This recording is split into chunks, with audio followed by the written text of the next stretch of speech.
Welcome to the It's a Trip event. It's a trauma reducing informed practicing event. We will talk about trauma reducing informed practices along with what trauma is, how it affects the community, and what we can do to try to change some of that up.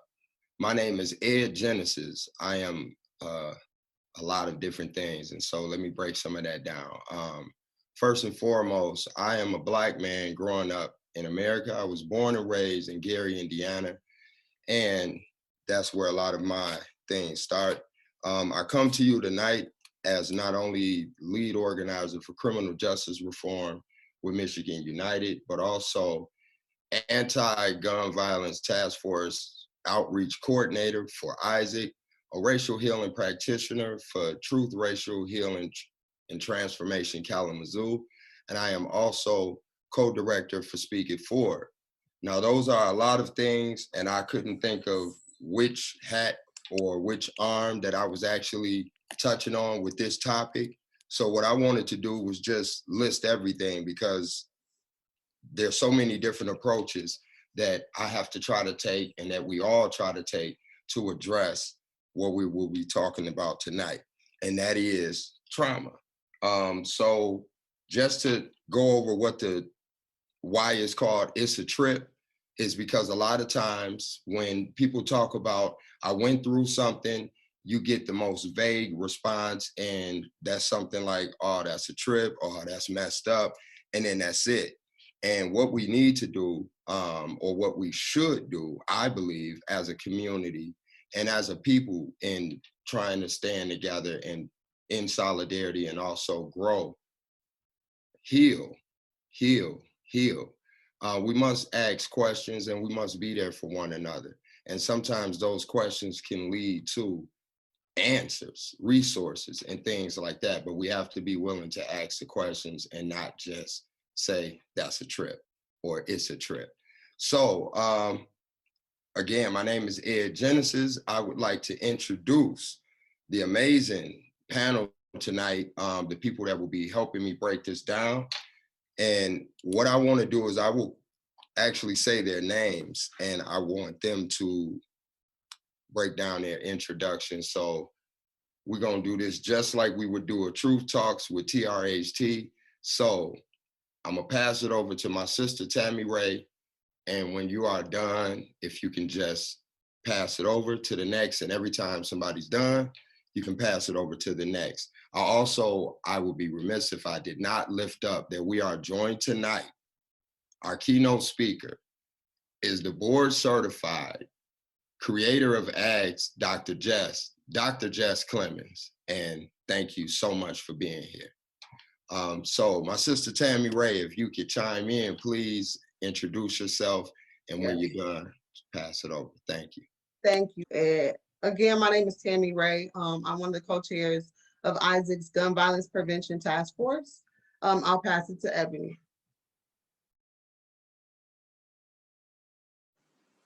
Hello, I am Ebony Hemphill. I am the lead of Parents United, which is an initiative here in Kalamazoo to fight against school prison to pipeline.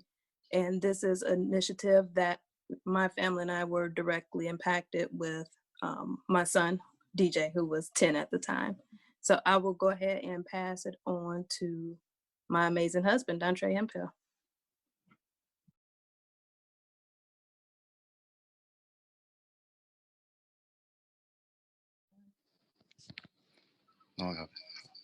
Hello, how you doing, everyone? My name is Dontre Hemphill. Just like my wife said, same motive, but I'm with Blocks United, the head leader of that, with my brother Ed Genesis. We have Parents United, Blocks United, and the same initiative. We came together because of our son. We were impacted by him and something that he was going through. So we decided to come together with the community and merged with the parents and all the blocks for the violence and all the things that's going on in the community to try to bridge that gap. And I will pass it on to Mr. Rick. Thanks, Dontre. My name is Rick O'Million. I live in Cooper Township in Kalamazoo County. I am a survivor of gun violence along with my wife. That's why you see my name twice. Martha's listening in on another feed. Our daughter was murdered in 1999 by an ex-boyfriend with a gun, who then killed himself.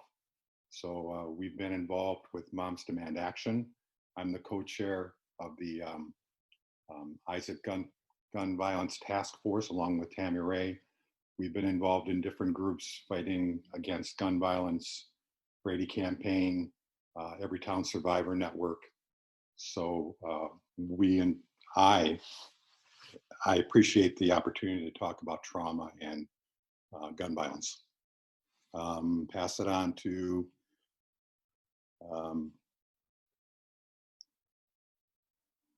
not sure who's the next person. Yeah, I could jump in for you.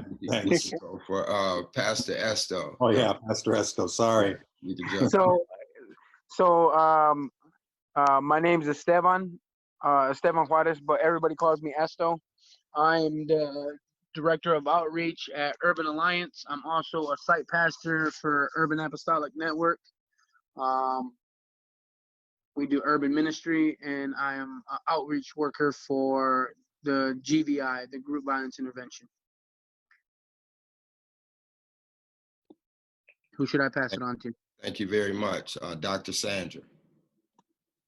Hey everybody, my name is Sandra Medinilla. I am a trauma surgeon at Kalamazoo at Bronson Methodist Hospital. I've been in Michigan for 1 year. I was born and raised in Philadelphia and worked about 7 years in both Delaware and Baltimore.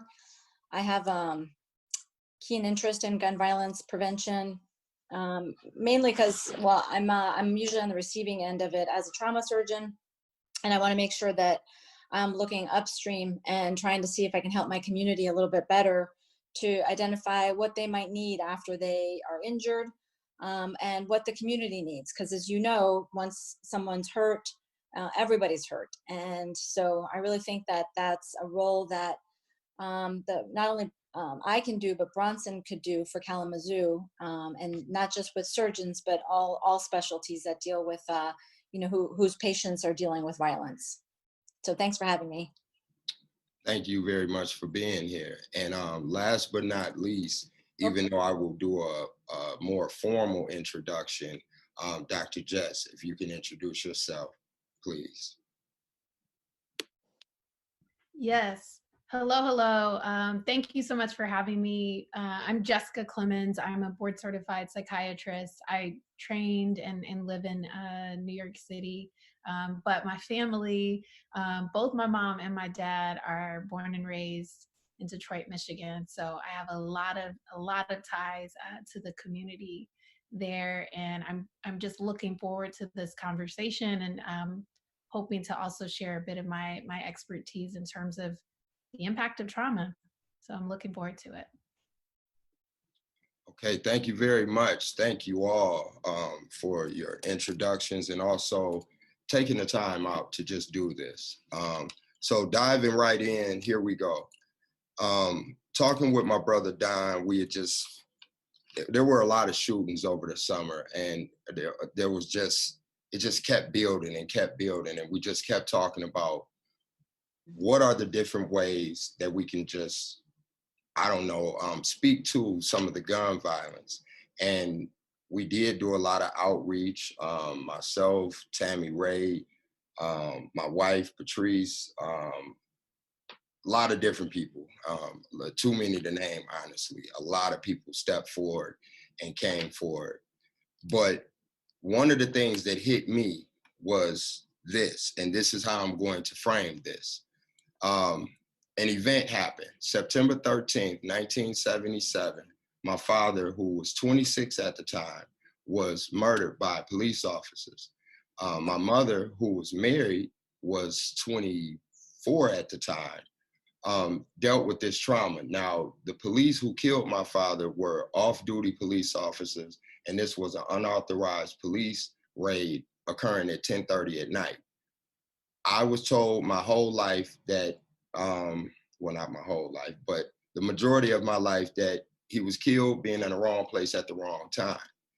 it was in the high school that I was later kicked out of for taking a gun to school that I learned from my history teacher that my father was set up, and that was the beginning of me finding out the story.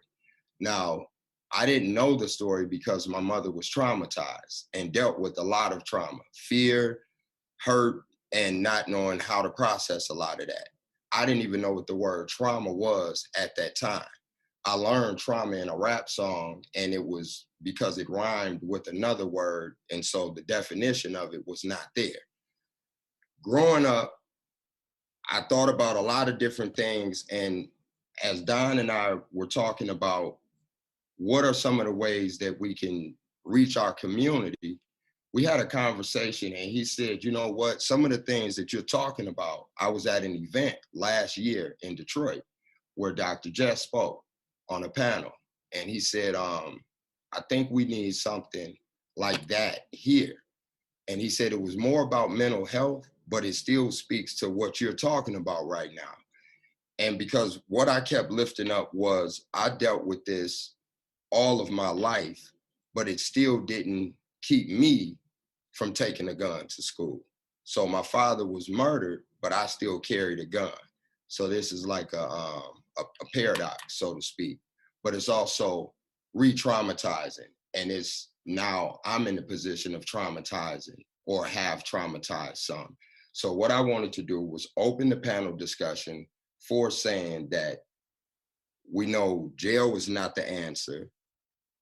There's too many funerals, too many t-shirts, too many R.I.P. this person, angel wings on pictures on social media. And there's a lot of hurt. There's a lot going on. I've talked to a lot of the people on the panel, and I see the work that we do, but I also see the hurt that we feel doing the work.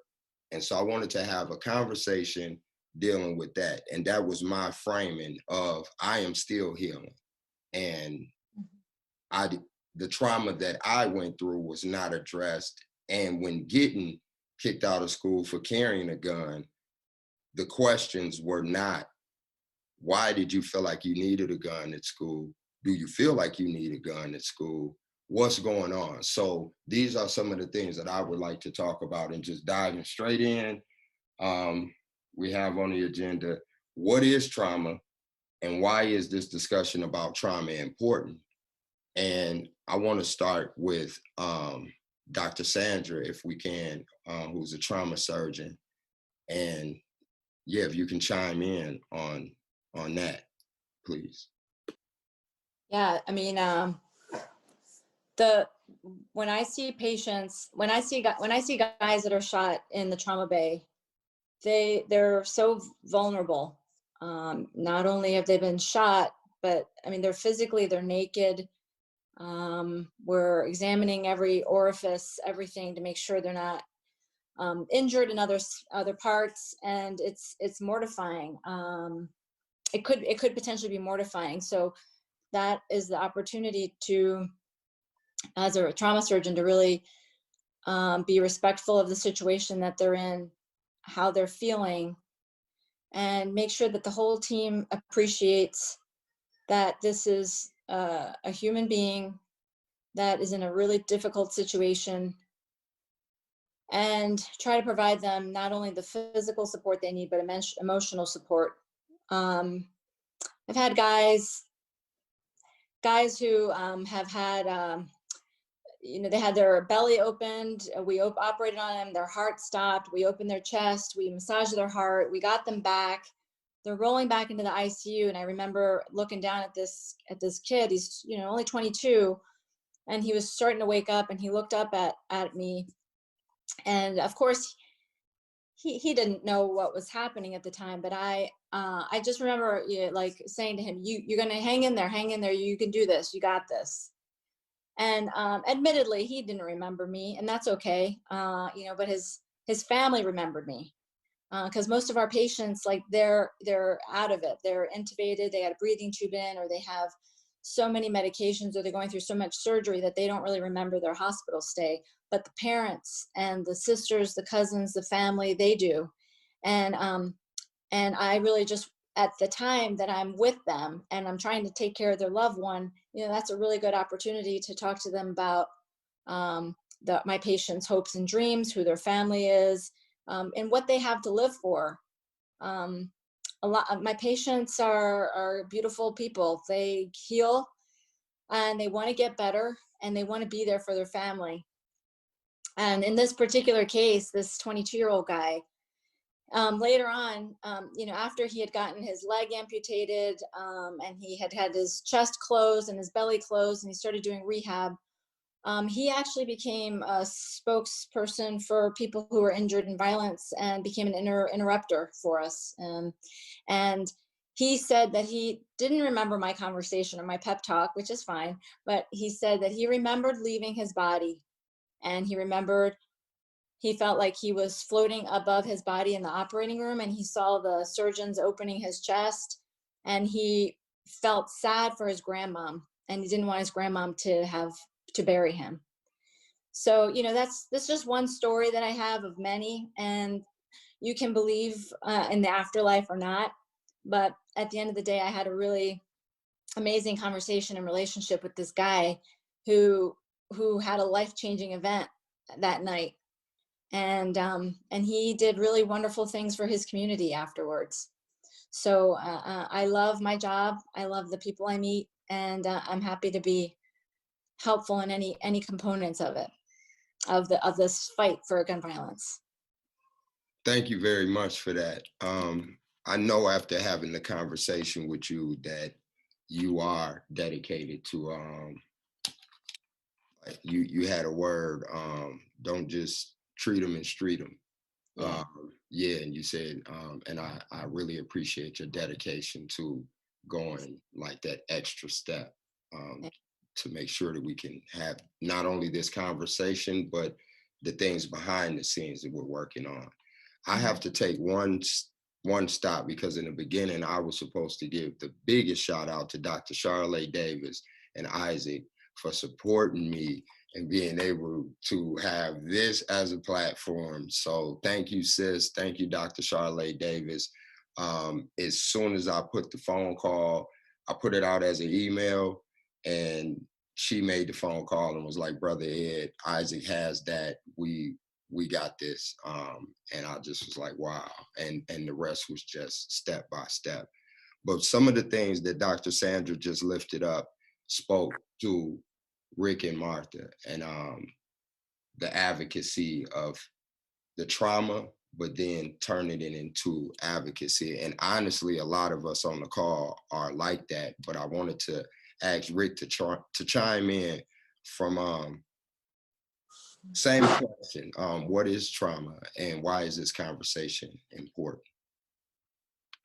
Well, trauma knocked on my door on October 18th, 1999. Captain Bryant from the Kalamazoo Police Department came into our house, had us sit down in the kitchen, and told us that our daughter was a victim of a homicide. She was a homicide victim. And it just sucks the air out of you. You don't know what to do. What are you supposed to do? How are you going to get through this? All those things come rushing at you. And we decided that, well, after getting through the funeral and the different things that happened, the media crushed because it was a public event. It happened on the Kalamazoo College campus in a dorm room. She was killed by her ex-boyfriend, who then killed himself. So it was highly publicized and it was overwhelming. And we went from, Martha and I both had jobs helping people. I was a special ed teacher. Martha worked at the state hospital, helping patients there. And we became used to helping people with trauma, being around them, but to have it and to have it hit you upside your head like that so quickly. It took a while and a lot of help from different people, victim services in Kalamazoo, and we were able to access trauma services, which helped, but it's not a cure. We had a strong marriage, so we have a strong marriage. Excuse me, Martha, out there. We have a strong marriage, and we got through the initial years of what was happening. because what we found out about trauma is it sits on top of everything else in your life. Whatever happened before that trauma visited you, it's still there. And what you do to deal with that trauma has a lot to do with how much other things in your life you have to deal with. So we decided, we were used to working with people and doing things. I was working in my job as a special ed director at that time with our response to gun violence in a school after Columbine. So we had been talking about all that, and that made it even crueler what happened, but also we decided we need to do something with what happened to our daughter Maggie. So we decided to work with the idea of helping young people understand relationships, healthy relationships versus unhealthy and abusive. And we've been working ever since then with that idea, working in schools in the area. But also we decided gun violence, we have to do something. I mean, Columbine was on our mind. I believe we had actually talked to Maggie about it when it happened. And then these other things just kept happening, gun violence, things going on in Kalamazoo and Grand Rapids and Detroit. And then, the mass shootings and killings, Sandy Hook. So we started to join groups that were fighting to do something to prevent gun violence. Like I said earlier, Brady Campaign, Million Moms March, Moms Demand Action for Gun Sense in America. And we found a lot of direction now in the Everytown Survivor Network, which I think talks about important connections about trauma for survivors, about what we can do. We were fortunate, I was fortunate to be able to access services. I remember specifically talking to you, Ed, about getting help with trauma. I think one of the first times we met in trauma counseling. And your reaction was, yeah, what's that? I didn't know anything about that. And it's true. I wouldn't call it privilege because it was a crappy situation that I needed the help, but I was able to see my way through and get help. So I am very concerned about survivors and victims of gun violence that have no access to services. And in Kalamazoo, it's really important that we have to figure out how to help kids get through this and not become a traumatizer themselves because of their trauma in their lives.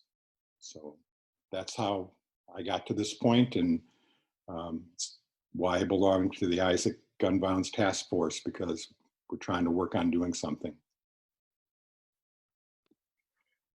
Thank you so much for that, Rick. And you know what else? Thank you for saying Maggie's name, because you just, that was empowering. My father's name was Leslie Griffin, and that was his name. And thank you, Rick, for saying Maggie's name. That's important, that we lift up our loved ones and that we continue to represent and say their names in spaces like these. Her full name was Maggie Wardle. Maggie Lynn Wardle. Thank you. Talking with Tammy Ray and a lot of the work that we've been doing, a lot of the behind the scenes, Tammy doesn't like to be on panels as much and out in the front. And I actually admire that, because the work, it speaks volumes. But in smaller settings, one of the stories that just hit me, that I won't say, I will ask, that you share, because you don't just do the work, you are directly impacted as well. And could you speak to some of the trauma and why this conversation is important? I will. It's gonna be hard because I just listened to 2 stories and I feel like I'm over here about to lose everything.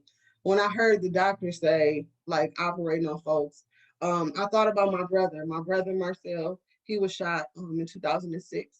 He was shot in his head with a 22. So he didn't die instantly. It ricocheted through his head for about half an hour. So as she talked about the young man feeling like he left his body, I'm imagining what my brother was thinking and feeling in those moments.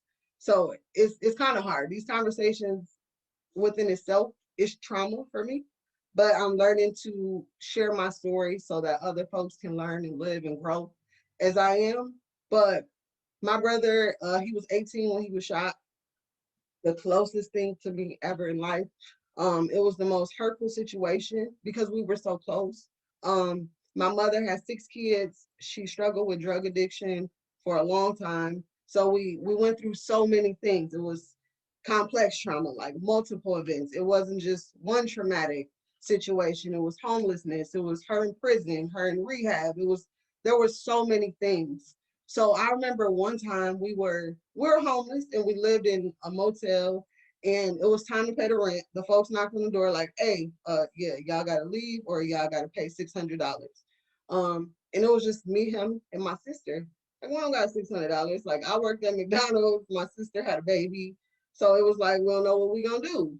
So my brother, he left. He said, I'll figure it out, y'all, just stay here with our stuff because they not putting us out. He left and he knew some police officers that allowed him to like cut grass, shovel snow. We always worked for them and they would give us, some money. But obviously it wasn't enough money. So he went somewhere else and got the money, came back, paid the rent. And from there, like things changed. And shortly after this, he was robbed and his life was taken. But these are things I think that a lot of times we don't consider the why or what happens to people or what people have been through. Like this wasn't just some thug in the streets. This was a young man who was trying to make sure his sisters had somewhere to stay, that we were protected, that we were taken care of, and that we had like basic necessities that people take for granted every day. So I think these conversations are important so that we can inspire other people, so that we can end gun violence. We need to have these conversations so that we can heal, we can move forward. Because I was stuck in a place of I don't know what I'm gonna do for a very long time after this situation happened to my brother. So, like our walk last week, when I was able to see other families, other sisters, other mothers, it was just like, wow, like it happened so long ago, but this is still happening to people every day. So, this is my why. This is why I do so much. Sometimes I'm like, why am I on every committee? And it's my why. Like, because I was homeless, because we didn't have people taking care of us, because my mom struggled with drug addiction, because we were in foster homes, because of all these things, I am a walking testimony. Like you can overcome, you can be everything you want to be if you keep pushing towards it. Like we can end this if we continue to have these conversations and we heal from it. So that's why I think these conversations are important, and that is what trauma is for me. Thank you, Ed. Yeah, thank you. Wow. You, yeah, you. I didn't think my sister was gonna go that deep, but I surely appreciate it. I surely appreciate it. Thank you, Tammy. Thank you so much for your vulnerability, your courage, your courage. Thank you. Um, that I just want to say to that her describing her brother, that was me. I was the quote unquote man of the house at such a young age. And this is what my mother told me, like, you are the man of the house. When I'm gone, lock the doors, make sure nobody comes in. Um, I, I weighed maybe 100 pounds soaking wet. I didn't know what I would do. And Gary, Indiana is different. And what I mean by different is it was what they call a Rust Belt city, and that is like Buffalo, New York, or like Muskegon, or like Flint, or like Detroit. It boasted a great factory type of setting where middle class, you can have not so high education and still be able to thrive and make money. So these were Black men, Black women who had successful families and was able to maintain, nice cars, houses, things like that. And then the collapse of that collapsed economy, neighborhood, so on and so forth. So community is definitely a contributing factor to some of the trauma. My mother, similar to what Tammy was saying, we moved to Kalamazoo in the middle of the night with 5 garbage bags of everything we own. And it was a way to save my life, to get me off the streets, and then also so my mother can leave her addiction behind, because my mother also battled with addiction. I'm her oldest son. I very well could have been killed, like Tammy Ray just explained about her brother, carrying a gun, and I had not a care in the world. I felt like if I can grow up without a father, if I can grow up poor, then you know, whatever. I didn't know that that was trauma. I didn't know that I was responding to trauma. Um, my Nobody knew when I went to school the things that I faced or the way that I felt. I felt ashamed and embarrassed, but this turned into anger. Um, you cannot laugh at me because I will go outside with anybody. And if you're bigger than me, then just find something. This is hurt people scenario. So I would like to go over, because what if you're younger than that and you're not even of age yet to even make a immature decision? And I'm thinking about my brother, Pastor Estevan. You have a story of being directly impacted, as well as a lot of different things, but just speaking to the gun violence, I always think of you when it comes to this, and you know exactly what I'm talking about. If you could just chime in, please. Yeah, man, I feel you, Tammy. My heart is.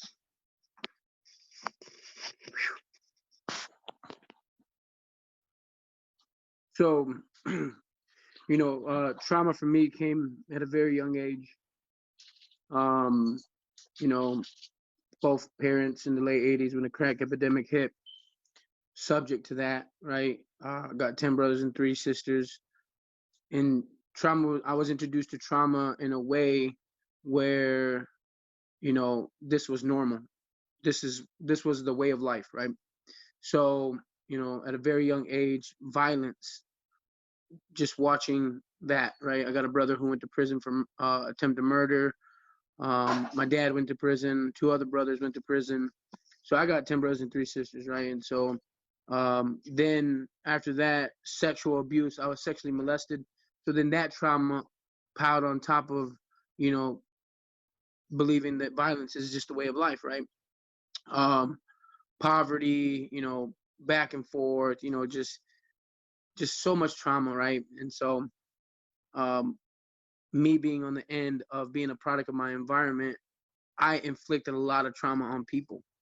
I used to so I have 2 felonious assault, attempted bodily harm, less than murder accounts. I stabbed 2 people, right? When I was 14, I was stabbed and almost killed, right? But this was, and I tell people, you know, it's the first time I got caught stabbing somebody, but it wasn't like the only time. It was like multiple times, right? And I didn't really realize what trauma was until Father's Day. One year, my son was 3 years old. He got shot in the leg in a drive-by with a 9mm, hit him in the leg, you know, and I rushed him to the hospital. Me and my wife, you know, when she tells the story, it blows my mind because the seat she was sitting in from that vantage point of trauma is completely different from the one I was sitting in, right? And that perspective, and when she shares it, is a little bit different, right? Because the way the situation unfolded, you know, we rushed to the hospital. I grab him, you know, I take him into the hospital, straight to the back, right? She's parking the car and she's like, "Oh dang, they won't let me back there. They shut down the hospital." And you know, this whole time in my mind, you know, I'm just like, "Lord, please, like God, you know, I have a very strong spiritual background, faith. You know, I love the Lord. I didn't grow up in the church. I wasn't taught to believe in God. I had a crazy experience, right? And so in my mind, I'm like, God, I know you can. I've seen you move in many different ways, God. I'm believing and having faith. But you asked the question, like what is trauma? And for me, it feels like trauma is a disturbance in one's psyche that interrupts um, the way your brain works, right? And so, you know, having to deal with that for 3 weeks, I was like just numb. I didn't know what to do. I was like in a fog. I was like in a cloud. I couldn't focus. I couldn't think right. You know, it was just for like 3 or 4 weeks. I was just like, what is going on with me, right? And then I have this pastor friend. She says, you know, you're traumatized. I said, what the hell is that? What are you talking about? She's like, well, you're traumatized. This is a devastating situation where your mind had to conjure up the thought of losing your son, and then the story that you played off in your mind and all these other thoughts. And I'm like, I was baffled. And then even right now, hearing all you guys talk about your stories, and then my heart is heavy because like I've caused a lot of trauma in people's life. And it's crazy because it, you know, being a product of my environment, thinking that this is normal, this is the way we're supposed to live, you know, and then where I'm at now and the wisdom that God has given me and the understanding of how systems work and how racism works and all this other things, right? I start to just put all the pieces of the puzzle together and say, man, you know, that happened with me. That's happening thousands and thousands and thousands and thousands of other young men of color.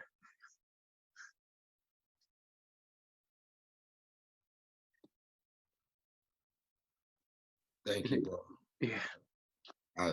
Thank you. Yeah, that's exactly why I wanted to have this conversation, because some, you know, working with Pastor Esto,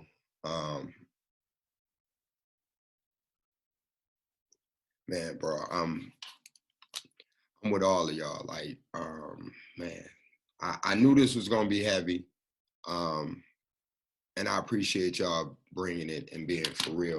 The reason why we had to have this is because they have a thing called mass incarceration, and that is America makes up just 5% of the nation's population, but makes up an alarming almost 26% of incarcerated people worldwide. This disproportionately hits Black and brown people the hardest and the most. And when you look at this and you say, well, even though a lot of our Black and brown brothers mostly are going to jail for nonviolent crimes such as drugs, there is this contributing factor. And what I want to bring up again is the contributing factors are all the things that you are hearing. When you don't feel safe in your home, in your community, it's only natural that if you can carry a gun, which has been considered an equalizer, yes, I remember when I got my gun and I told my homeboys we don't have to run anymore. Like, we can go wherever we want to go. It was a pass, a hall pass in the streets. It said I can go wherever I wanted to go. No grown people can talk to us anymore in a crazy way. Just whatever the things that we were seeing, and we didn't know that we were seeing other traumatized people, traumatized adults, dealing with substance abuse, dealing with their own pain, hurt, harm. And it was so taboo in the community, and still is, unfortunately, to seek help. And I'm gonna just throw this out there, especially because Esto said he didn't grow up religious. I did. I grew up in the church, but Gary is predominantly Black, and the picture of Jesus in the church was white. And so my understanding was that must be why crime is allowed to be committed in Gary, because there's not enough white people for Jesus to care about in Gary. This was my thought. It led to me joining the Nation of Islam later on. I seeked out everything that you possibly could to just try to stay safe, to try to gravitate towards something that wasn't negative, and only to be met with everywhere around the corner, you're met with more, well, you know what you're doing is something similar to what Malcolm X did, and he was murdered in front of his wife and kids, so be careful. And you know this, brother. So it's like everywhere we turn, I was told, be careful, you're still not out of it yet. And just chiming in on that, I want to Ebony, you're not only the lead of Parents United, the initiative to try to get parents to be more active, but you also work in the schools. And so when kids go through this over the weekend, brother shot, cousin shot, but they still have to go to school, still have to take the test. Like, school is not necessarily equipped. The schools I went to were not equipped to deal with trauma whatsoever. What is that like? Can you weigh in on like, where can we go, or like, what's that even like, dealing with a child coming in, dealing with? Absolutely. So there are psychiatrists at the school, but let's just take, for example, when we have a teenager and something happens in a community that maybe a student at the school is shot, and there are people that come to help, but you may have students that are not comfortable with speaking with people they don't know. So they'll come down to the office like, Miss Ebony, I need to talk to you now. I'm like, well, I'm doing this, but no, I need to talk to you. And I may not even know that they were impacted by whatever happened over the weekend or whenever it happened. And they come in this space and we talk, they cry, I listen, I cry sometimes too. And then I kind of pair them with the resources to continue those type of conversations where they can, tell them, hey, she's okay, she's safe, she's going to help you. She can address your concern a little deeper, but initially just making that connection and letting them open up and share. Because the community is definitely impacted by gun violence, and the students do bring it with them to school. They do. They wear their feelings on their sleeves. And sometimes in conversations with students, after I thought about it a time or two, getting on the student like, hey, why are you doing this? Why are you doing that? Why are you always late to school? She said, because my mama ain't home. I got to put my sister on the bus first. Then I got to get on the city bus because I done missed the school bus. I'm like, man, well, how can we help you do something different? So the kids are being directly impacted by trauma themselves, even in school. Thank you so much for chiming in and saying that, because like some of the talks that we've had and the work that we're doing with Parents United and how you're leading that is exactly, I didn't have the courage to share that with anybody that worked in the school. One of them was the fear that something would happen to my mother. I didn't want to be taken out of the house no matter what was going on in the house. That still was mama. We lived with grandma for a little while, and I also lived with my great aunt here, my Aunt Doris Gilbert, who by the time I got to her, I was already shook. So getting my first felony at 17 for yanking away from the police, but then being beaten by the police, these things further I guess this is how it is.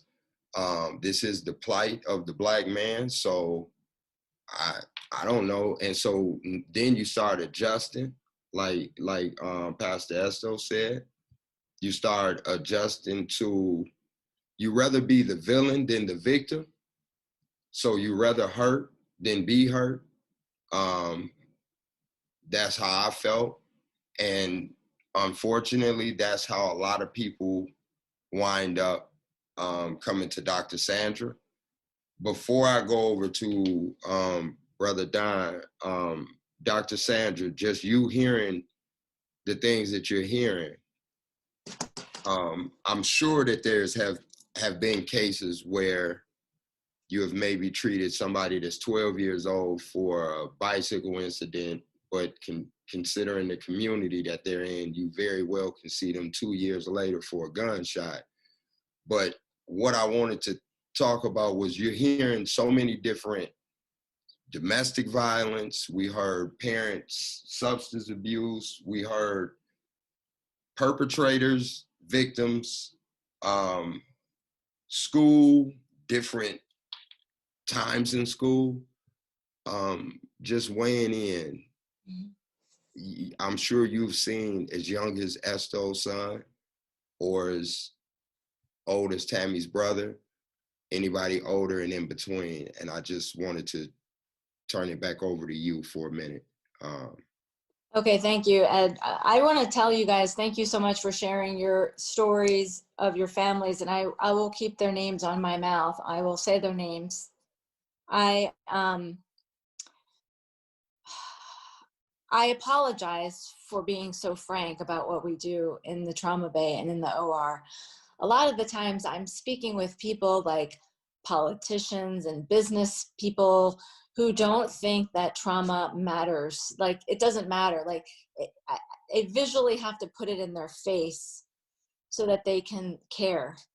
And I mean, I actually showed my CEO, my last CEO, at like a business meeting, like a dinner business meeting. I was showing very, very graphic pictures because I needed people to understand what violence was doing to our bodies and to people.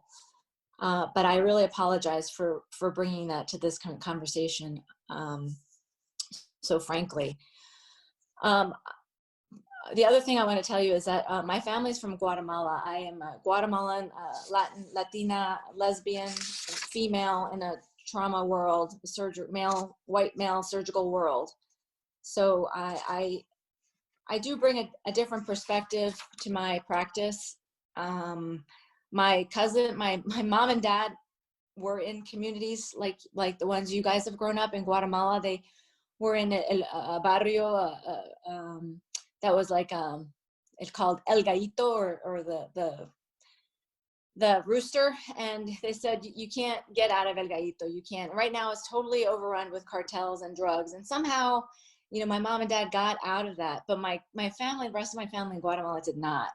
So I mean, I have had a cousin who was shot in the head by being robbed, and I think about how I have no idea, by the grace of God, how my mom and dad got out of there. But it was I think it did really impact why I wanted to go into trauma and help people who were not given opportunities like education and jobs and safe housing and food. And so we think about those things as trauma surgeons. We have social workers obviously there, but there are a limited amount of things I think that can be done within the hospital. Really, those resources need to continue on in that patient's life outside of the walls. And that's not something that I can necessarily do because I'm busy, you know, doing the immediate trauma side. Like, that stuff has to keep going on and on. So I'm so thankful for meeting everybody here. I think it's really important. It's imperative that we keep having these conversations so that people can understand what's happening and why these things are going on in the community. Oftentimes, people try to editorialize why someone got shot, and it can sometimes harm patient care because you don't need to know the circumstances. You don't need to figure out why someone did what they did, or where their mom was, or why no one was looking out. Those kinds of conversations really hurt in that setting. And I squash that kind of talk immediately. I've seen babies. I've seen a baby who got shot because he was laying next to his dad, and his dad was the intended target. All the way to, you know, an elderly guy who actually had a Bible verse in his wallet, and somehow the bullet ricocheted off of his wallet, and the little Bible verse he had blood on it, and the bullet was stuck right in it. So, you know, there's just some things that just you can't explain in the world. I don't know why some people live and some people die. I don't understand it at all. But I do know that, you know, if I'm there and and I have a heartbeat and I have someone that can survive, I'm going to do everything I possibly can. And I don't want it to be for nothing. I don't want it for them to then just fall into despair and hopelessness. I want them to be lifted up by people who can get them through that difficult period of time and help their families through it. So I think I don't know if I answered your question. I think I was thinking about everything you guys were saying, and it's beautiful. I actually think that Esto saying I caused a lot of trauma in people's lives really hit me, because makes me cry. But I think about just how important it is to just be kind, you know, and understand where people are coming from. So I just want us to forgive ourselves for whatever we've done in the past, and just move on and try to do the best we can. Sorry, I'm a gush right now.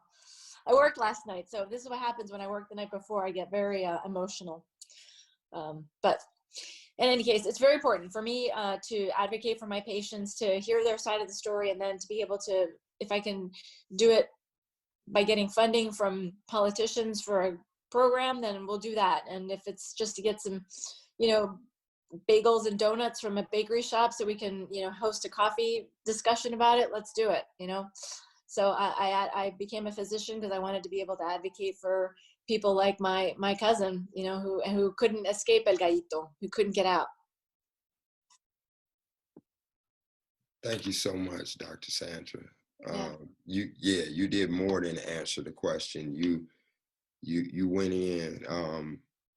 I remember our conversation. It was supposed to be for about a half an hour, 45 minutes, and we ended up talking for almost 3 hours. Almost 3 hours. Yeah. I really appreciate what you just, and I don't think you were being too frank, although I do appreciate you explaining the context. I think this is the appropriate conversation to hear that realism from an expert in that field that really sees the other side. We can hear, especially culturally, I would be wrong if I didn't speak to this. Myself as being an artist, that a rap artist that has used some of the things that I've seen to paint a picture, and then that turned into the guys on the block want to hear this. So I remember catering some of the music that I made to not only reflect some of the things I was seeing, but to also gain more notoriety and more respect, because this is what they want to hear. This is our life. They don't want to hear me talk about, you know, you can't be Sharif from Menace to Society. You have to be the closest thing to O-Dog.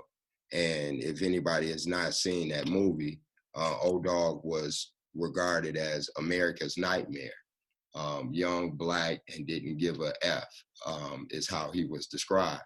And to survive, you tell yourself this, and the soundtrack to that oftentimes is music that your grandmother may not like, your mother may say cut down, but you and your guys are like, let's hear it. And when you're on your way somewhere, when you get older, you do have to look back and say, did that help, or did that actually add more harm? So accountability is definitely, so I appreciate you, Dr. Sandra, lifting up the other side of that. Like, what happens after that? I'll pull my Draco and do this to your crew and you the ops. What happens behind the closed doors, and those families are talking, and somebody like Tammy Ray is chiming in, or somebody like Esther is like, wait a minute, that hit my son. Mhm. Or somebody like me who has a mother that says, you know what, this ain't your lifestyle, so we going somewhere else because you're not a gangster. And if Yes. I would say one more thing, and that is that I think the realization that our patients who were shot, who were assaulted, shot, brought to the emergency department for any reason with police escort, or don't have a home to go to or food, they are victims initially, and then they sometimes can become shooters. I mean, not all the time, obviously, but I think there needs to be an understanding that we have to put our safety net and our support, all of our love and our kindness around our patients who might be struggling. We don't know why they're struggling, but we need to lift them up, like you say, Ed, so that they potentially don't get eaten alive by the hate. Thank you for that. And then going over to Brother Don, because what about if your community is full of abandoned buildings, police that will violate your rights, or stop you for no reason? Let me see, what are some of the other things? You know what it is. You know what goes on. If you're disadvantaged and in the community, if you could just chime in on that. Like, it's a long walk to school sometimes for some. Yeah. Well, growing up in the community that I grew up in, I was blessed to have the family that I had. So I was very fortunate, but I had a lot of friends that wasn't fortunate. So me going over their house every day and dealing with them and seeing the things that they were going through.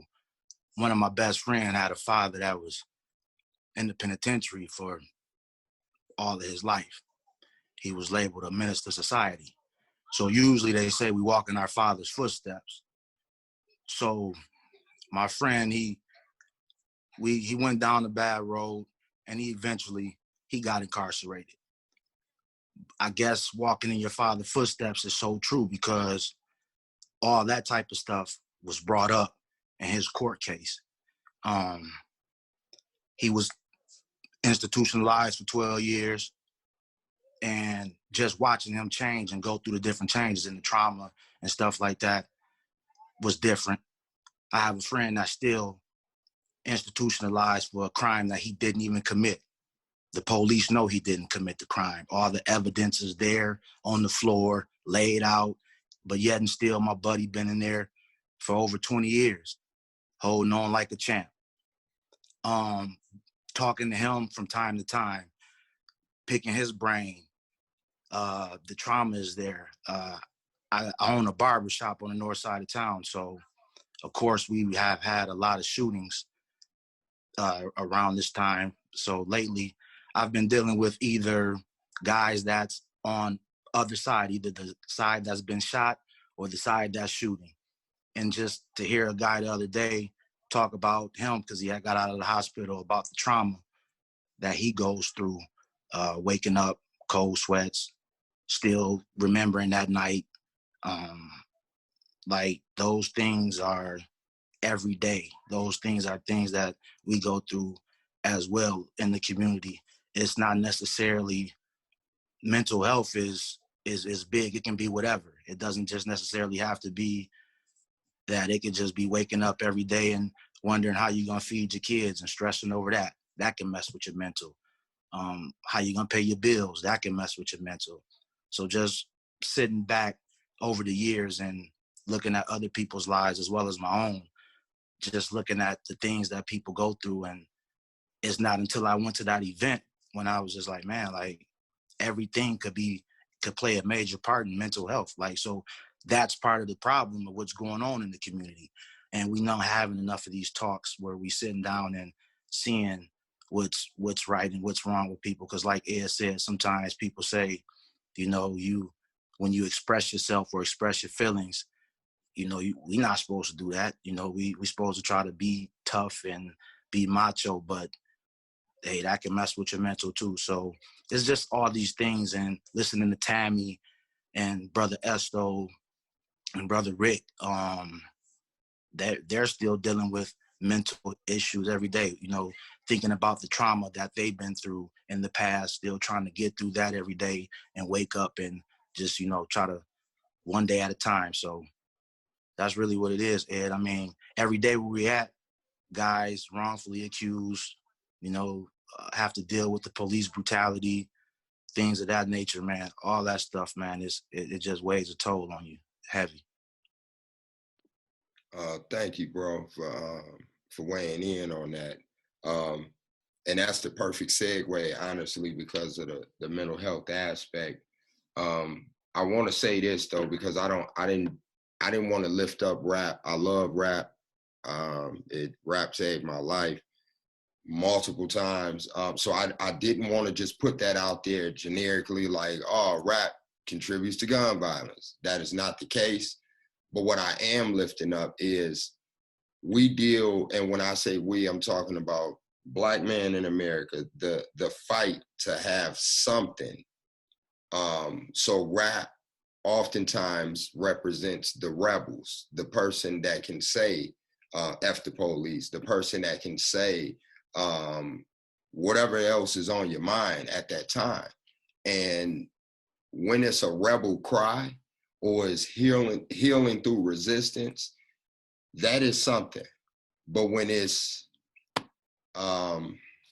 what's the word? When it's glorified, and oftentimes it can be, because we do deal with systemic racism and capitalism and a lot of other things. So this guy over here can be as truthful and speaking from the heart and just telling his story, and then they will try to duplicate that with somebody who, hey, just make it up and it sounds good. So we do deal with a lot of grossness, and like Don said, that does play with your psyche. If you're growing up in poverty-stricken community, will you say anything on the microphone to get out of the ghetto? And that is a big question. So the perfect segue to introduce our keynote speaker again, board certified psychiatrist, Dr. Jess Clemens. Just hearing the things that you're hearing, though I know you've heard so many other things throughout your career, just hearing this conversation tonight, what is that, the mental part of, we can't break away from that. Even though I moved from Gary and moved to Michigan, the mind state was still there. And what, just speak to, if you could, some of the things that you're hearing tonight from your expertise, please. Yes. Ooh, I guess I want to start by asking everyone to sort of take a little deep breath with me. Let's do that. All right, and just let it out. I'm starting with that because I'm feeling a lot inside in hearing the stories that you all have shared so openly, so honestly. The emotion is definitely coming through, even through the Zoom connection. I still feel very much like I'm there with each of you. So I start by saying that because, Ed, I think people have to realize that when we talk about these things and we feel inside, right, like the tense nature that we're feeling in our stomachs, right? I'm feeling butterflies in my stomachs, hearing some of what's been talked about tonight, holding back the emotion, all of that. And I'll get to the point about trauma, but all of that can come from the stories that we hear, the fact that we're all very deeply connected, but how deeply trauma affects us all. And so I want people to know that they can come to their breath in any situation to help slow down some of those signals that are happening inside of our bodies. And that can be a way to sort of take a step back and process. To your original point and question, you know, I was struck by everything that was said here tonight. I think one of the things that stood out to me about the definition of trauma is that it's different for because trauma shows up in different ways in everyone's life. While it affects like 250 million people, right? 70% of US adults will experience some form of trauma. We're not talking about the type of community level violence that you all have shared here tonight, right? We're talking about trauma that can be something like a car accident, which for some could be very devastating, but for others, it might not be, you know, so tragic. But the point I'm making is that trauma itself is something that everyone can experience, but it's still very unique to each individual. And I want to point out when Tammy earlier talked about the term complex trauma, I think that's what really strikes me the most when I'm hearing the stories today, because it points, what she pointed out is that it's not just limited to the one experience, the tragic loss of a loved one, but also the way our environments shape who we are, the way our environments shape what we can get access to, right? If we are growing up in a neighborhood that's poverty stricken, where guns are just as accessible as, or easier to access than books, right? We're really talking about a person who is being exposed repeatedly to trauma. And that's a lot of what I see when people do come into the office and talk with me, that complex trauma, that sort of pervasive trauma that they're experiencing. So when Tammy shared that immediately sort of perked my ears to the complexity of trauma and the ultimate impact that it can have on each of us. So, you know, just the kind of definition that I use, it's like the sort of quick and straightforward definition, is our emotional response to a devastating event. And that devastating event, again, can be unique to each of us. But I don't want people to think that if it's something that you experience day in and day out, that doesn't mean that it's trauma. Trauma isn't always going to be something that is unusual or bizarre. It can be something that we are all conditioned to think is normal. You know, Charlemagne talks about that. I don't know if you all have had a chance to listen to or either read his most recent book called Shook Ones. He talks about that, like discovering later on in life that the way that he grew up wasn't normal, and that experience, the type of trauma he was exposed to. He talked about the violence. He talked about being a victim of sexual molestation, that this wasn't normal.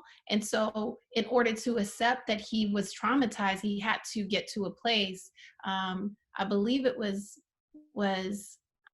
Esto who shared that someone talked about how that reality of this is trauma, it really is a moment where you have to come into that. You have to sort of come into an acceptance that this is trauma. Because I think for us, we start to really think that trauma happens to other people.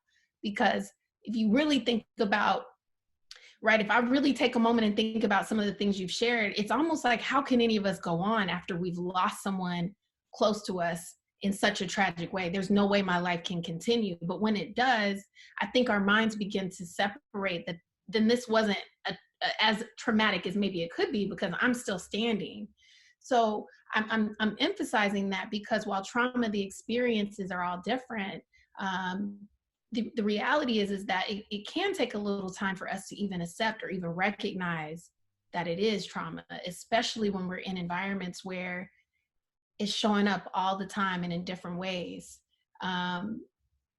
If I can kind of continue along the lines of the different types of trauma, so if we're thinking about the complex trauma, right, the repeated exposure, I think we also touched on the racial trauma.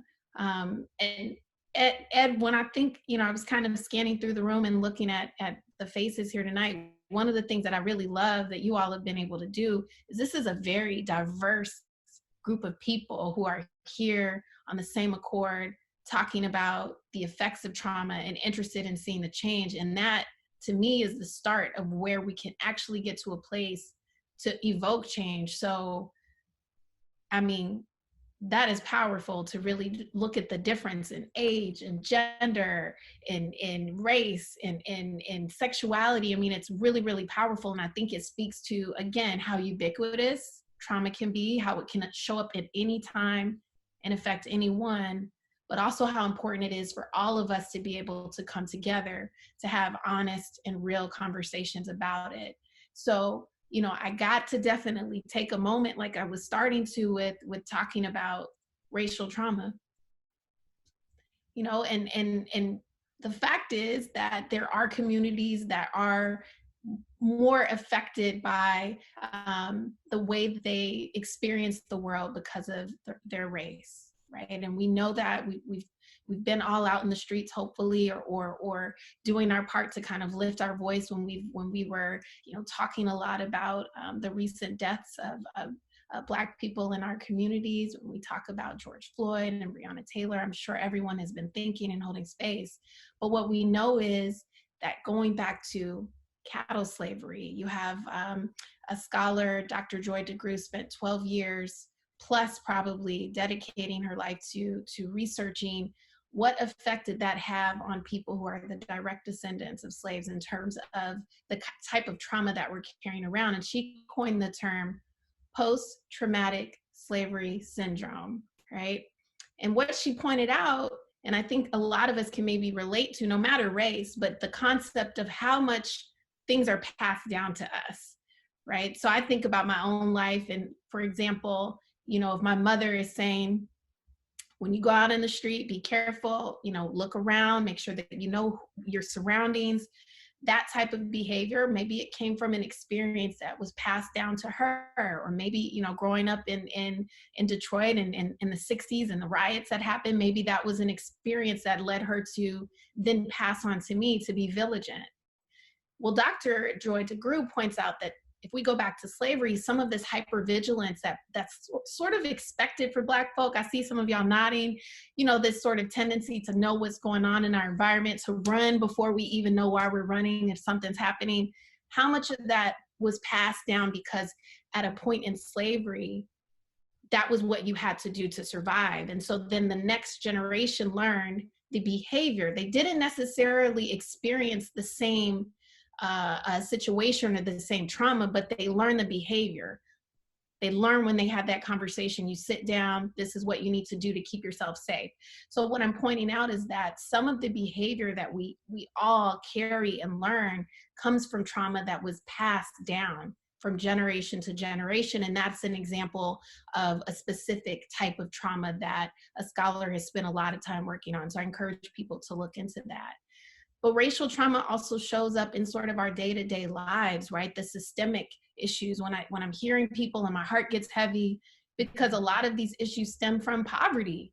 And poverty isn't something that you can easily get yourself out of. And I think, you know, I know that's what makes my work really difficult as a psychiatrist. I can sit across from someone, diagnose, treat, come up with a plan, try to get them in front of the right people for therapy, for support, you know, really do my best to rally everyone. But the situation they go home to hasn't changed. The poverty that they're in hasn't changed. So that systemic problem that we're seeing in our country that I'm emphasizing right now as I talk about race is important to think about. But poverty affects anyone, no matter race, no matter gender, no matter sexuality. Anyone can be a victim of poverty, but these are the systemic issues that can lead to trauma that becomes pervasive. And so I want to hold space for that and talk about, like, you know, Brother Dantre talked about mass incarceration, and that sort of really was poignant, being in, following your father's footsteps, and how the criminal system was using that against a young man who his father was incarcerated his entire life. I mean, these are things that are really affecting us, and these are a part of the issues that lead to trauma. And then I guess the last piece, in terms of just talking a little bit about the racial trauma that I do want to emphasize, is the microaggressions. And some of that is the, am I sure that this was something that was racist, or maybe was that? No, that sort of second guessing that comes up is still an experience of trauma. I know some people may have heard the term gaslighting a bit. We're sort of throwing that around in social media now, but that's this experience that a person has when they can't put their finger on exactly what it is, but they know it ain't right. And so those microaggressions, those experiences that our young people are having in the classroom where they don't feel confident to speak up with maybe they're one of, in a majority setting, that experience can be considered a microaggression. And people like Robert Carter, who's also a researcher, has done a lot of research in unpacking and really examining racial trauma. These are examples of the depths that it can go. So we're talking of systemic issues, we're talking things that have been passed down, and we're talking about obviously the direct racism, but also these microaggressions. So I'm sort of going on here to say that trauma is going to show up in many, many different ways, can affect us in all walks of life. We got to see the change in our systems, but then we also have to recognize the importance of taking care of our mental health.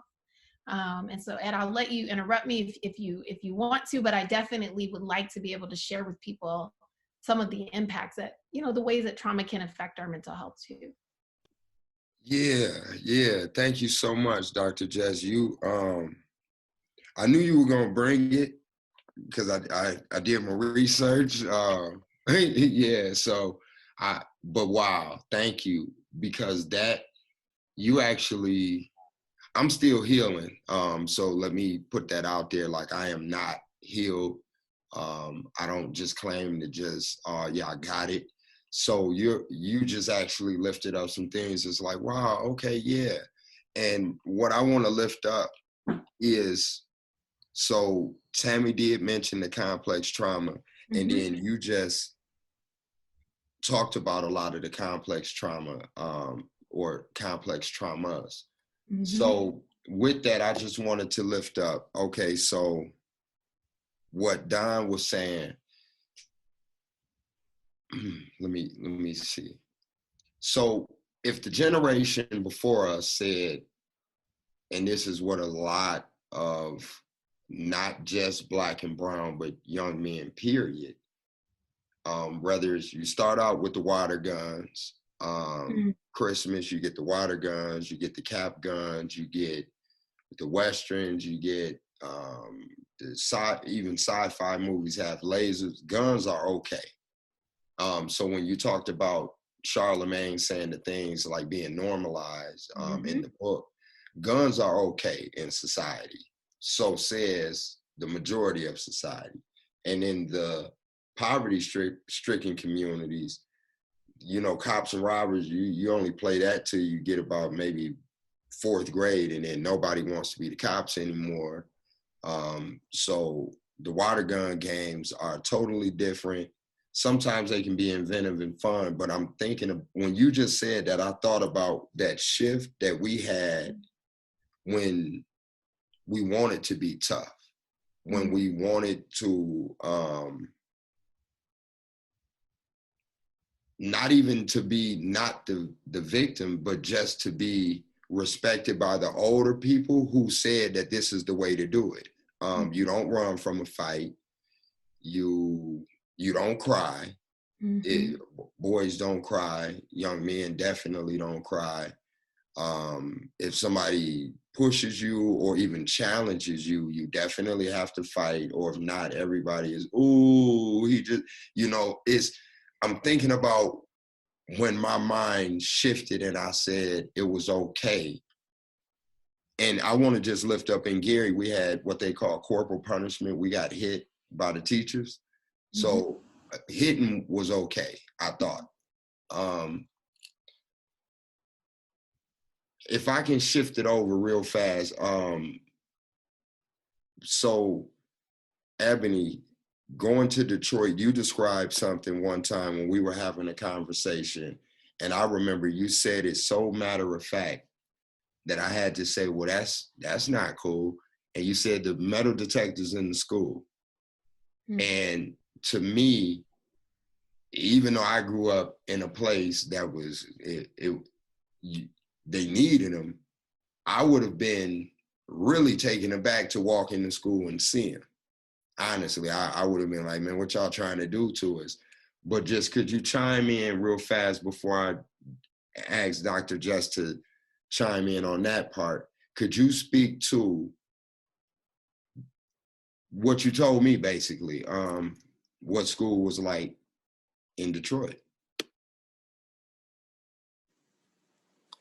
Well, yeah, at the high school I went to, Montfort High School, we did have metal detectors. It was a part of the normal routine.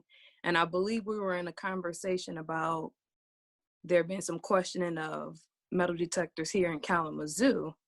And I didn't second guess it. It was just like, hey, that was a part of my normal. I didn't really see a problem with it because this is how it happened for me. There were metal detectors. And a part of me believes that, or I know because of, you losing friends in high school, that they were necessary because there were gang fights and shootings, and leaving school, there would be a shooting. So here, I would love to believe in my past that Kalamazoo was different, but things are shifting here as well. In my experience, I believe they kept most of us safe, at least while we were in school.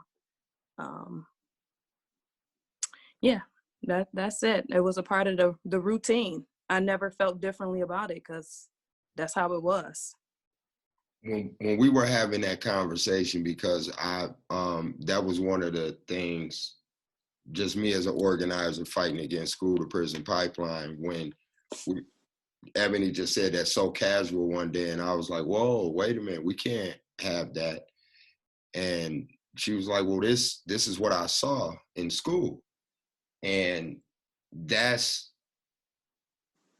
was one of the things. There were several different things, but that was one of them that made me say, what are we not looking at, or what are we not addressing? And so I spoke to, what if you're from out of town and you've never saw that before, and you walk into a school? That would make me afraid, because it would make me think, well, this is what goes on at this school. And so Dr. Jess, going from when you said that, when Tammy raised the complex traumas, it really hit home, because it's like, wow, okay, you're leaving the house and this trauma is going on at home. And then you get into the school. That's what made me think about what Ebony said. When you leave home, not that school should replace, if it's bad at home, school shouldn't be a safe haven necessarily, because we should figure out what's going on at home. However, for so many, it is. It is where they eat breakfast. It is where they can talk to somebody and get appreciation for even how they're dressed or for doing their homework. But what if it mirrors a detention center or juvenile? What does that do to the mind if you are already traumatized, or if that's the first time you've ever saw something like that? Yeah, and we're over here in the chat talking about the metal detectors at schools too. So I'm seeing that. Ed, I think first of all, when we talk about a traumatic experience and what it can do to a person's psyche, I think we can all maybe wrap our head around that. If a person has a traumatic experience, that they might have some anxiety, right? Some uneasiness, some physical tension, some worrying. I'm using other terms to describe the word anxiety, just in case anxiety itself doesn't resonate. They might feel depressed. I think we can wrap our head around that they might feel have persistently low mood or sadness, or just feel like they want to give up. That might be depression, right? I think we can all wrap our heads around that. But what trauma also does is it changes the way a person thinks about themselves and the world. And so I'll see it when a young person comes into my office and I'm looking at this young person like they have a bright future, right? What else do we have? You're the, you are the youth, you're the future. But when they say things like, nobody cares, nothing is going to be different in my life, or yeah, but I'm not going to make it out of here. That type of language, to me, while it could be true, I won't say it's true, but while it could be the result of an experience that they've had and what they maybe have seen. That also can be the trauma that has changed what we call their cognition, changed the way that they actually think. Okay. And so that change in how a person think naturally is going to change the way that they behave. So if you have a young person who is growing up in an environment where their school is just down the street from a prison, or they're seeing those, you know, buses that are the police, you know, they have the prisoners in, or I won't even say prisoners, I'll say our brothers and sisters who are incarcerated. When they're seeing that, that's just an example of what their life could be, right? And so I think not only are we talking about trauma changing the way that they think about themselves in the world, which then can change their behavior. They may not push as hard, they may not plan for a future, they may not set goals, but then also their environment is shaping their reality. One of the things that stood out to me was a lot of people say, oh, it's really nice, Dr. Jess, you're a doctor, you're young, you're Black. You know, I'm sure Dr. Sandra gets this a lot too. People are inspired by seeing someone who looks like them doing something that they don't usually see, right? So you cannot be what you do not see. So if you're growing up in an environment where you don't have those examples outside of the negative, then that's also going to contribute to setting that expectation that, sure, once I leave school, I'm gonna go back to the block, and then I'm gonna end up in the jail like everybody else over here, or I'm gonna end up, you know, deceased. I mean, that's the reality. And I think it's, again, very important for us as a community to do things like what people are doing here. You're starting these grassroots level organizations, you're making the change, because that's really where it starts. It has to start at the level of where you can be eye to eye with the people in need. And then we've got to push it up, right, to get the public policy to take an effect. Because just like what Dr. Sandra shared, it's like we are here doing our part from where we stand, but we know that there's so much upstream that's affecting our youth, that's affecting everyone who's being exposed to significant trauma. So those are just some of the things that I think about as you kind of put that out there. And this is just, again, very moving, and I can keep going. I have a couple questions that I hopefully will help everyone here, and that is for Dr. Clemens.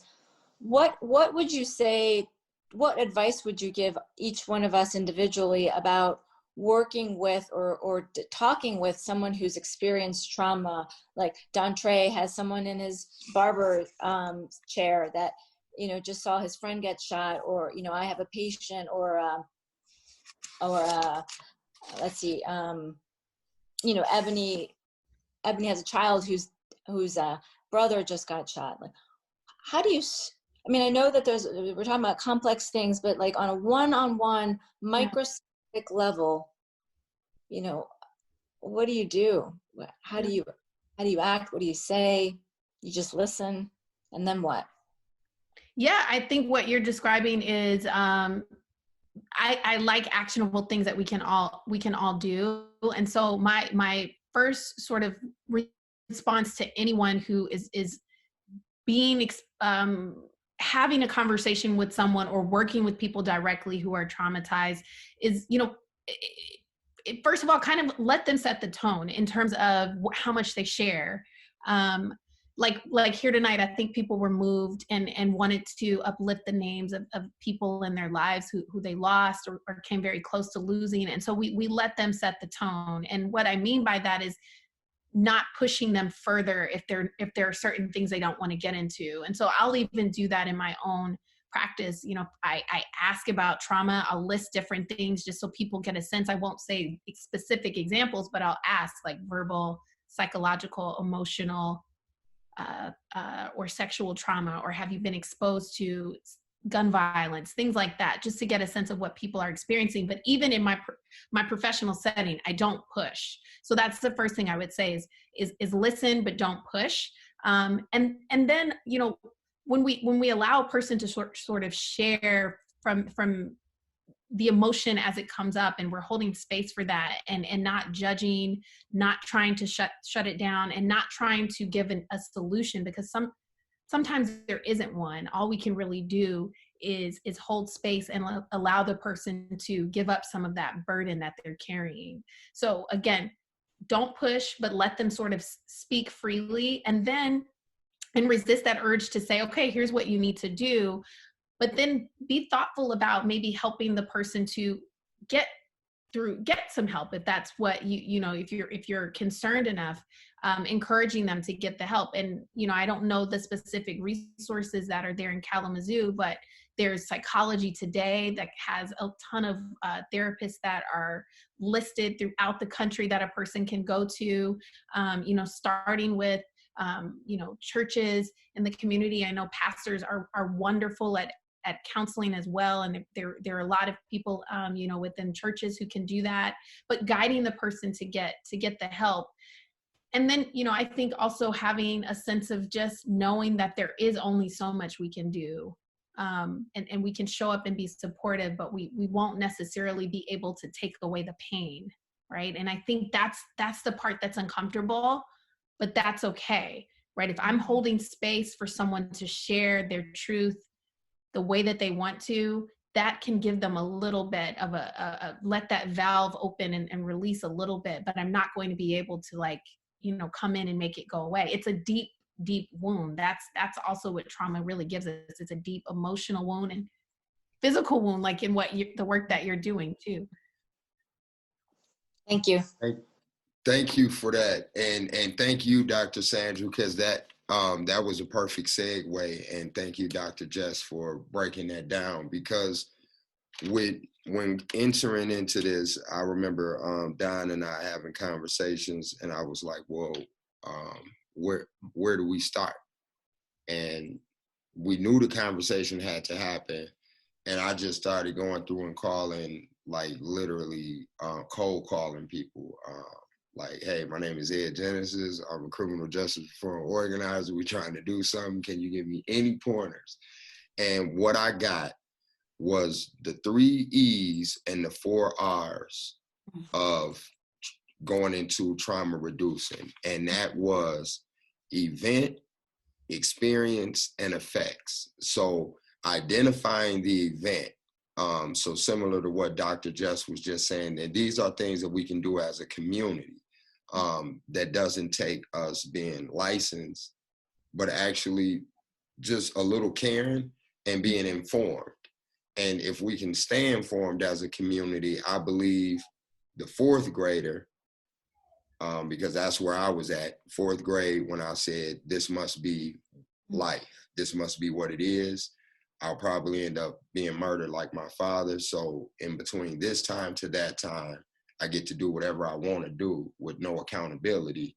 And that came with a lot of hurt and harm on my end and other people's end. So identifying the event, the experience, and what was the effects of that. And then the 4 R's are realization. So we heard earlier at Pastor Estevan say he didn't even know he was traumatized until Father's Day. And that he probably had to do a lot of going back and seeing a lot of things that what was lifted up when Dr. Jess said Charlemagne's book, Shook Ones, the normalization of trauma. The responding is the 2nd R. How was the trauma responded to, or how do we respond to the trauma? Because that can be, it can be not responded to in a right way. So what I mean by, and I don't want to say in a right way. What I mean by that is some of the things that were lifted up. So, oh, that's not that bad. If I was you, I wouldn't worry about it. Or go talk to this person. And it's not, so the response has to be there. And then resist. Now, when I asked about this one, for a little clarification, what was given to me, and I'm hoping Dr. Jess could probably help out. So what was given to me about resist was there's different forms of resistance with trauma. So this can play out differently. And this honestly was like, wait a minute, this seems like a whole nother thing, but it doesn't have to be as complex as the way it was given to me. But the resistance part is what we do. Our bodies, our minds, I don't go over there, I don't do this. And that can naturally, it could be helpful because your mind is trying to keep you from further harm. But sometimes, because our bodies tense up because of trauma, and our minds, and the way it was explained to me was our bodies resist. And sometimes that cannot be a good thing when you lock up, so to speak. You just clench. And that leads to the last R, which can be re-traumatization. Yeah, I knew I was going to struggle with that one. You could be re-triggered by the wrong way of resisting or not responding the right way. So those are the 3 R's, which is event, experience, effects, 3 E's, wow. And the 4 R's, realization, respond, resist, and re-traumatization. And so with that, Dr. Jess, I hope I explained them right. I kept my notes from the conversation. You did. Okay, I think you did. I think I will sort of agree with you in the way that the resist was described. So like if we're talking about PTSD, which is a specific disorder that can occur if a person has experienced we really think about it for one traumatic event. Even though most people have experienced a traumatic event, we think about PTSD occurring. That, like, if you sat in my office and I was diagnosing you, we're really talking about one event. And specifically to your point around the resistance in that particular disorder, the person avoids or resists going back to areas that reminds them of the trauma. So, again, I'll just use a car accident. If it's a car accident, they may not drive down that street, and you could be riding with them like, girl, why are we not going down that block? This is the fact. I don't know. I just don't go that way anymore. Right. That's a sort of, to your point, Ed, and that's exactly what's happening. They're trying to avoid being re-exposed or going back to a place where that initial trauma occurred. So absolutely. So you might hear it also as avoidant behavior. And it also can show up where a person is really not trying to talk about the trauma. So that's going back to the beginning when I said, don't push a person to go where they don't want to go, because it's also a protective factor to some extent to not push themselves to go there. And they really need to do that with the professional and a trauma-informed therapy. So that means that a therapist is specifically giving a treatment that is trauma-informed. So it's, we're learning that to make someone go back over the details can actually be, back to that 4th R that you said, re-traumatizing, right? That re-traumatization. So in some ways, exactly like you said, our minds are doing what it can to protect us by pulling us back a little bit. But that can also lead to that learned behavior, that anger that you had talked about, Ed, where like next thing you know, you're like angry, snapping at folks. Anybody can get it because that work hasn't been done yet to really properly heal. And a part of that is getting to a place where a person can give a narrative that helps them reframe the trauma. If we can make a 5th R, that reframing. Because that reframing is going to be what gives a person the why. I think, who said it earlier today? Was it Tammy? Was it Tammy Ray that said she found her why? I think it was. Yep. That reframing gives you a sense of, it gives you a little bit of that power back that the trauma takes away. And so even when Rick shared that, forming the organization to teach young people about relationships, that's a reframing. And it doesn't mean that the pain isn't as strong, but it gives you a sense of like that purpose and that why. All right, I'm going in a little bit of a tangent. No, that was, okay, yeah. So let me say this first of all. Thank you for the way you just referenced that, because one of the things that I forgot that is in my notes that I want to lift up is that conversation did not make me an expert nor licensed, and I was told very specifically, this is only ways to identify and not to just open up talking to somebody, because as Dr. Jess just put it, I could open up a conversation and then I don't have the resources nor the skill set to, I don't know what happens if we ride in the car and I just get somebody to open up, poking and prodding and saying, well, yeah, I learned these things and you should just do this. So that's not what we're learning. We're just trying to learn different ways that we can identify. So perhaps we can say, you know what? I know somebody you should talk to. I get where you're going with that. Or that anger, I felt like that before. Or I was on a panel conversation and I heard this reminds me of that. And maybe we can possibly as a community start to address some of those things to, again, there is a such thing as the school to prison pipeline and young detention centers where young people can go by just not having parents. And to grow up in a system, and what I,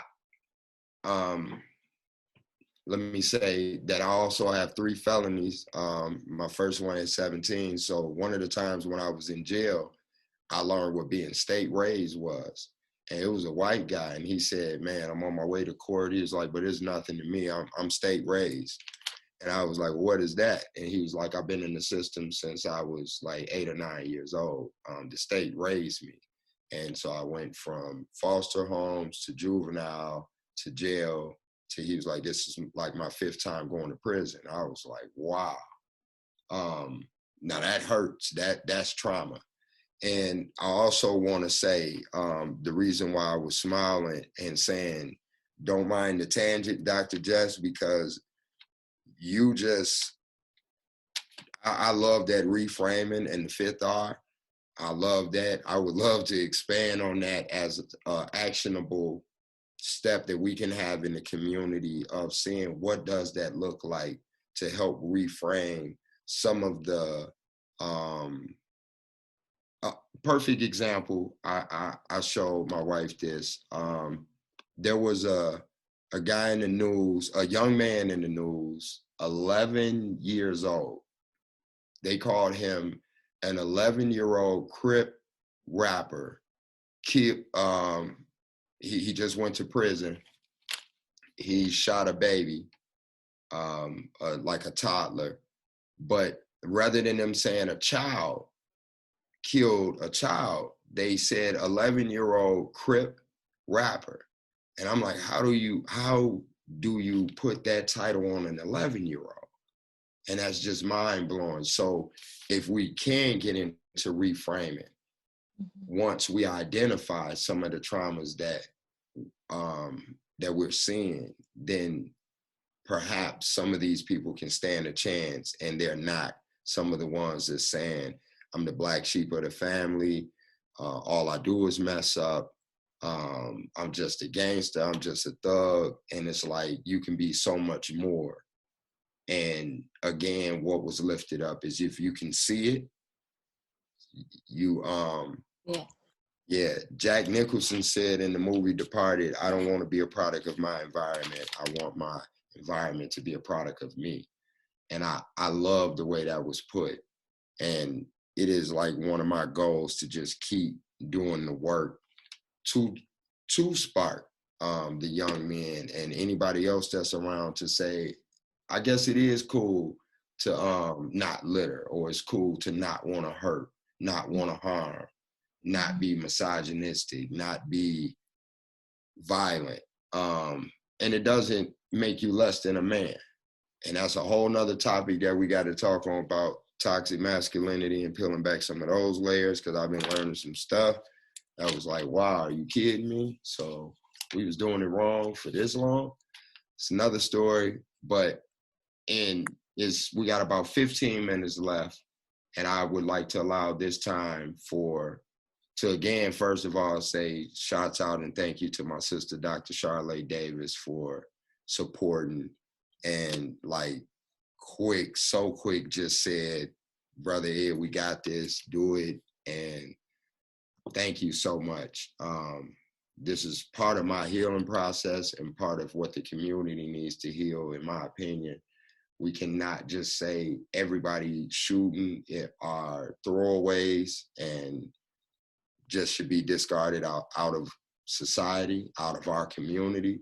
And we also have to ask the question that I've been asking: if all of this shooting is going on and all of these people are young, what in our community is contributing to these young people thinking that this is cool or feeling unsafe? We have to ask that question. What part are we playing? With that, I want to shut up and allow for any other panelists to chime in and say anything. Panelists, if you have anything that you would like to chime in, and yeah, definitely vote. Definitely. So, go ahead. That's all. Okay, so there's just a lot of thoughts going through my mind, man, just around all this stuff. You know, how to deal with trauma within our communities, especially people of color, communities that have majority people of color. You know what I mean? There's just like a force out there that's working against, like you said, brother Ed, you know, the perception of this 11-year-old Crip rapper who killed somebody, right? That perception is so like just against us in so many different ways, where, you know, how do we collectively find the right resources to, like Dr. Sandra was saying, you know, to get those fundings and start those collaborations? Where do we start? Like, I mean, you know, those are conversations, you know, we're having and kind of talking about, but, you know, that's one of those things. The second thing I just want to lift up real quick, brother Ed, is the resiliency that comes from trauma. Like, I don't want to give praise to my trauma because I got all this resiliency now, but I've started to see and like wonder, how did I get through that? There was a time when my wife was we're ministering to this couple, and the husband almost choked my wife to death, right? And I was at home, and it was so crazy, you know. But this resiliency that is built in us that we don't like kind of talk about or lift up, that I think could help us understand how to help others get through that, or just those different ways, like you talked about the 3 E's and the R's, you know what I mean? And I just want to just, you know, touch on that, the resiliency that's built in all of us. I mean, Ed, you think about the stuff you went through, and you know, Tammy, that gives us the ability to do what we do with passion and with so much care. And so, you know, talking about that, I think it's super important to lift up the resiliency that comes from it. And it sucks, right? That sometimes we have to. I wonder to myself, if I didn't go through all that trauma, would I be as resilient as I am now? I don't know. You know what I mean? I can't contribute or use this evidence to say otherwise, right? And so, but I truly believe that, you know, a lot of good can come from that bad, right? A lot of positive can come from that. Like, you know, running for mayor last year, you know, Hispanic male from the ghetto, man, you know what I mean? Like, uneducated, like, I never thought I could do that, right? Until somebody helped me believe in somebody believed in me enough so that I can believe in myself, right? And so part of that, it's super important just to lift up. I just wanted to say those things. Yeah, you on point with that. That's all I've been saying. I told Dr. Charlotte, I was like, wow, I'm from Gary, Indiana, got 3 felonies, tattoos, do not take my toothpick out, and I get to facilitate and host something like this. And it is powerful, because who like they say, who would have thought? Yeah, you know, that is, thank you for saying that, Pastor Esto, because there is power in resilience. I do want to make it easier, like we talk about all the time, and especially Esto lifts up constantly, like, we're not just talking about the marginalized, brother, we're talking about the broken. And he says it a lot, and I love it because, yes, those are the pieces that we're trying to pick up in our community. I gotta let Dr. Jess chime back in because time, I'm looking at 7:50, so I want to make sure you say any last things that you would like to say. And again, thank you for being a part of this conversation, so our community can learn some things that we can utilize in our community that will strengthen our community. So thank you. Yeah, no, I mean, thank you again. I think I've been personally moved by tonight's experience. This feels like I don't know if anyone has ever gone to any group or support group or a group. I've been in therapy and process group. I definitely encourage people to consider it. But this has felt very much like that.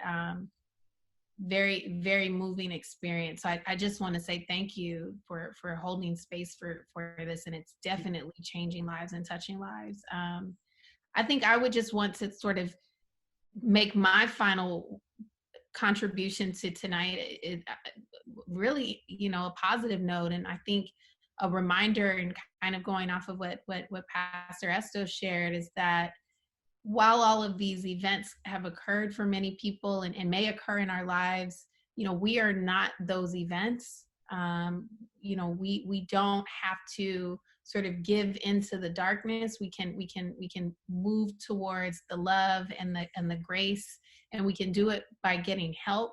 I really want to encourage people, if you're hearing this and you wonder, should I talk to someone? Take that as an indication, as you should. Use resources like psychologytoday.org. You can use resources like inclusivetherapist.com. These are great resources that I encourage people to use if they're wondering about where to find a therapist, and they can kind of like show you who's in your neighborhood. Go to your guidance counselors, go to your pastors to learn who is available and they're on the ground to help and support you, because none of us are our pain. We all are love. And the things that have happened to us, again, do not have to define us. They do not define us. We are so much bigger than anything that has happened to us. And so I ask that we use it to be transformed. Thank you so much for that. And you all, this is Dr. Jess. Ask Dr. Jess so y'all can Google her and you be able to follow her beyond just today as well. She's been on Good Morning America, Breakfast Club, a bunch of other platforms.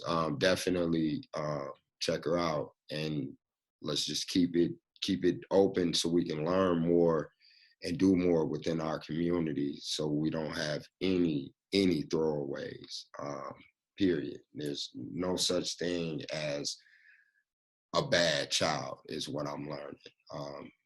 And so with that, again, we got a few minutes, so any panelists that want to chime in and say anything else. And again, thank you so much, Dr. Jess, for joining us for this conversation. I was wondering if Dr. Clemens could review some of the literature you were talking about, like Dr. Joy DeGruy. I think you mentioned. I actually heard her speak. She's very powerful, and I was wondering if you could recommend a book or two. I mean, I can Google her name, obviously, but for the group. And then also Robin Carter, you mentioned.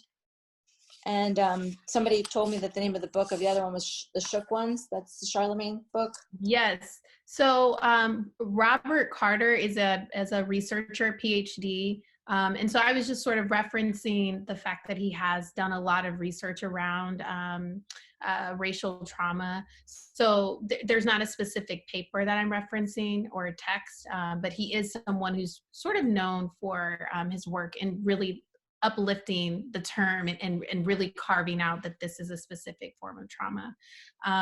Shook Ones is a book written by Charlemagne the God, who is a radio personality, and he talks about his own experience with trauma. And the reason I like it is I think that it's a great it's a great resource for people who are just like on the outside and of even considering that there could be mental illness, or like maybe there's some aspect of my mental health that I should care for. So he does a really great job in sort of making it a relatable text. He has also within the book, he'll kind of describe his experience, but then he follows it with the board certified psychiatrist who then sort of breaks down aspects of what's shared and sort of gives a context around it. And then he makes a case for therapy in it as well. As you'll hear a lot, well, it costs too much, or, you know, I can't afford it. And he'll kind of talk about resources around it. And I don't remember the exact name of Joy DeGrew's text, but anything out there, if anyone just searches PTSS, they'll be able to pull up any resources that Thank you. Okay. I really enjoyed meeting everybody. Thank you so much for letting me talk. I think I got a lot of, I feel transformed in just telling you some of the stories that we have. And I am thankful for you guys and sharing your Friday night with me. I am thankful to have a trauma surgeon that is like boots on the ground. It's like, hey, we can do this together. That is so dope. Like I brag on you all the time. Like I don't know what y'all doing in y'all county and city, but this what we doing. Tammy Ray, do you have any last words to chime in on? I know I just called your name, but we getting to that time, so I'm just just call me out. Yeah. Thanks, Ed, for creating this space. Thank you, Dr. Jess. You were amazing. I enjoyed the conversation and sharing the space with everybody here. I also want to thank Dr. Sandra. She lifted up as a trauma surgeon. She doesn't want to hear the assumptions of why somebody is on the table. It touched me a little bit because it took me to a place where I thought about the police and that situation being traumatic. And it may be a conversation for another day, but when families are looking for justice and the police just want to know, like, hey, I'm assuming this happened, so can you confirm that, as opposed to trying to, figure out what really went on. So I appreciate you saying that. Just want to thank you for the space. Thank Isaac, Dr. Jess, and everybody here. Thank you. Yeah, I want to thank Isaac, of course, Jessica Clemens, my brother Ed, my wife Ebony, all the panelists for joining in. This is a topic that was well needed, and hopefully we can have many more. And I just want to thank everyone once again. It was good. Appreciate it. Yeah, I also want to thank everyone and for listening, and heard a lot of things that I haven't heard explained in the ways that I heard tonight. I just also wanted to lift up what Ebony said too about kids in schools and being able to talk to them. And as a teacher, a special ed teacher, I have a lot of concern for students that get into disciplinary situations and we don't really find out how they got there. And I've learned a lot more about trauma, and even tonight I learned more about trauma, and we have to talk to them and give them the tools to figure out what to do with what they're bringing to school. Because it is, like Ed said, it's their safe place, but they still are bringing the baggage from what happened to them before that. So I think we need to work on that aspect in Kalamazoo, and that might alleviate some of the issues going on in town. Some answers for kids. Yeah. Thank you. Thank you. Dr. Charlay and Isaac, we love you. Thank you so much for creating this space for us. Last but not least, we wasn't going to forget that. So we want to just once again thank you, Dr. Charlay and Isaac. We look forward to working with you on many more platforms. Thank you once again. Appreciate it. And I'm glad you said that, because I wanted to make sure I gave a special thank you to Don. We argued, debated, wrestled. We did it all to try to make sure we could pull this together the right way and really have an important community discussion. I just appreciate the work that he put into this, and the fact that he presented this idea of something that he attended last year in Detroit, and it touched him. And he's been doing advocacy work, and I've been trying to pull him in every room I possibly can, and we will not stop Thank you again, Dr. Jess. Thank you, Dr. Charlay. Thank you, Isaac. Thank you to all of the panelists, Tammy Ray, Pastor Estevan, Dr. Sandra, Rick. Thank you so much. Rick, you always just show up and just you're just so much on point. I appreciate you for that. Thank you, Ebony. Thank you all for attending, for taking the time out today to be here with us. And thank you so much. It's been greatly appreciated.